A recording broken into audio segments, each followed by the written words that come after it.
سلام بر شما، من یکم امروز قرار حسابی براتون بخورم. چه لایی به امید تو. اول با اشراش شطور تک نفره شروع کنیم. آره چه کلیه‌های سالمی داشته. سلامتی یکتون.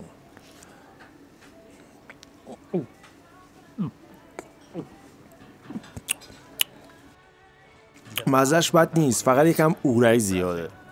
Very nice. خب حالا بریم سراغ بشقاب مخصوص لاپای سرآشپز. اینجا ما گوشت گربه افسرده تایوانی و برنج نیمدانه هاشمی حذف شده و ناخن اژدها و بودا و مقداری شال کوله‌راوی 5000 و چند تا بلم کروکلی رو داریم.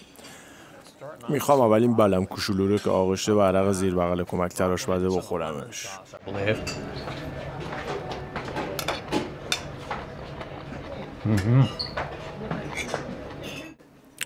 خوبه، فقط یکم شوره. نوبت پوشالاست که با آب چی یعنی توفمون خیسش کنیم.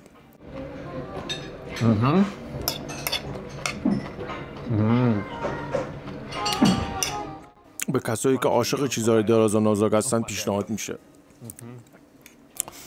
نه اینجوری هر کاری میکنم نمیشه. بذار چوب ساده‌ای بیارم به اونا بخورم. این یکی شبیه گوشت شورشول فرنود که دورش تفلون پیچیدنه.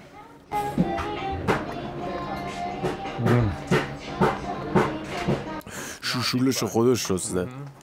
اینجا رو باش. سوپ گیاه مادرشوهر و مقدار پوست تخم اسب رستم رو داریم. اول میخوام آبش رو بدم آقای میساقی بخوره.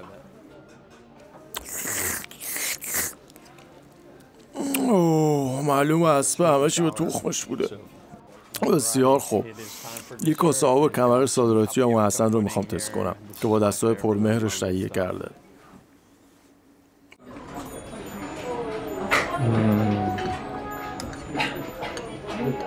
همش گوشته.